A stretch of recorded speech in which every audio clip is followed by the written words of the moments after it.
Thanks for tuning in to my YouTube channel, Mr. Ham Guts and Glory.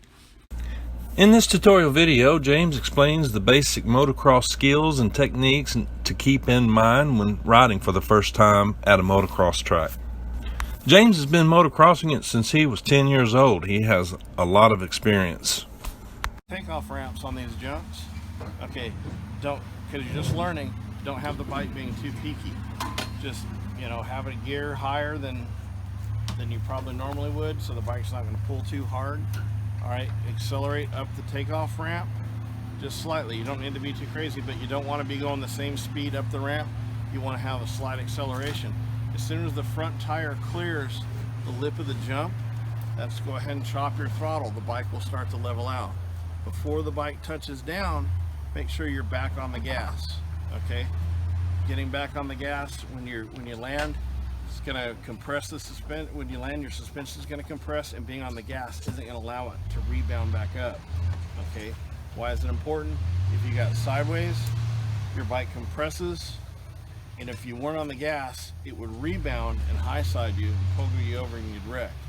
Okay, but if you land with the gas on, it's going to compress the rear suspension. It's going to stay compressed, and the gyroscopic effect of the wheel is going to put you in the direction of momentum. So even if you're totally sideways, getting on the gas, the bike's going to straighten out. Okay, so you want to learn how to land with the gas on. Okay, so this is how you do it. We're not in an emergency situation. It's going to be all controlled. Just jumping right before you land. Get back on the gas and go. All right. We'll talk about body position here in a little bit. Looking with your leg and foot position wise when you're showing me. What you want to do is you want to be on the balls of your feet most of the time. Okay. What this allows you to do, it allows your legs to work as suspension with the suspension of the motorcycle. So you're going to be able to take and ease the work of the bike. Okay.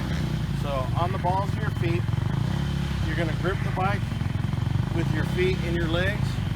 And generally you don't want your knees to get ahead of your foot peg. So you were demoing, you were showing me where you were about right here. You want to have your knees no further forward than your pegs, just in a basic neutral riding stance. So gripping that, my head will be over the bars. If I look down, I should be able to read my number plate. Alright? My butt's back, almost like a horse, or a jockey riding a horse. Alright? This is a good neutral body position. My hips are unlocked. Okay, so I'm not crouched forward like this, but I've got my hips out, so they're unlocked. What that allows me to do is it allows me to have some upper and lower body separation. All right, why is that important? So if you hit bumps on the track, something jostles your bike, it's not going to affect your upper body. That's the problem when you sit. If you're sitting on a straightaway or something like that, and something affects your bike, your upper body is going to be going for the ride. So you want to have the upper and lower body separation. Standing allows you to do that. Having your hips unlocked allows you to do that. All right. So we're not leaning way back like this, but the nice part is we can easily shift the weight forward or back so we need. Now, the next thing is the grip. A lot of people hold on to the grip just naturally like they did when they were kids on bicycles, just gripping it like this. What you want to do with the grip is you want to pretend like you're actually going to open a doorknob while you're shaking somebody's hand. You hold the grip in an angle like this, and what this does, it allows your elbows to be more naturally up. You don't have to force the elbows up. The grip is going to facilitate that.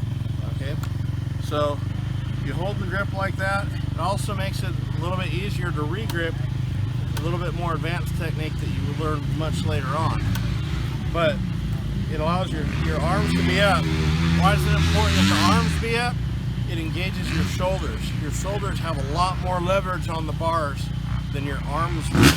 Also, when you're transitioning, you're going from standing up and you're pulling yourself forward. It allows you to pull yourself forward much easier than if your arms were down like this. Okay, so the hand position is really the key to it. That's what helps keep those elbows up. All right, so when you go on a turn, you want your outside elbow up. If you raise your leg, you don't want to just dangle it down near the ground. You want it nice and high. Okay? Your leg does two things. It works as a counterbalance. So if you're leaning the bike and you're keeping your body upright, it's a counterbalance.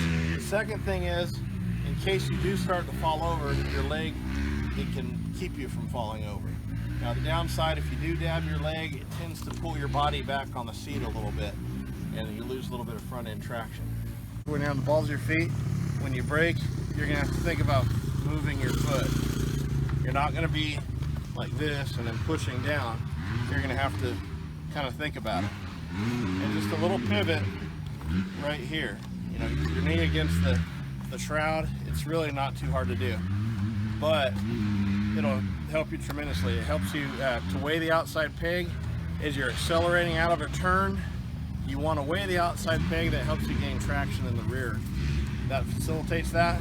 It also helps keep you forward, especially for off-road riding, enduro. You're in tight trails, single track. You really need to be forward on the bike to keep this thing steering. And being on the balls of your feet helps push your body forward and keep you on the front of the bike. Don't forget to hit the subscribe button. You can find me on Google, searching Mr. Ham Guts and Glory. Search Mr. Ham Geometry for my instructional videos in geometry. Thanks for tuning in to my YouTube channel, Mr. Ham Guts and Glory. If you like my video, hit the like button. Use the comment section below and let me know if I'm on the right track or not. Thanks for watching.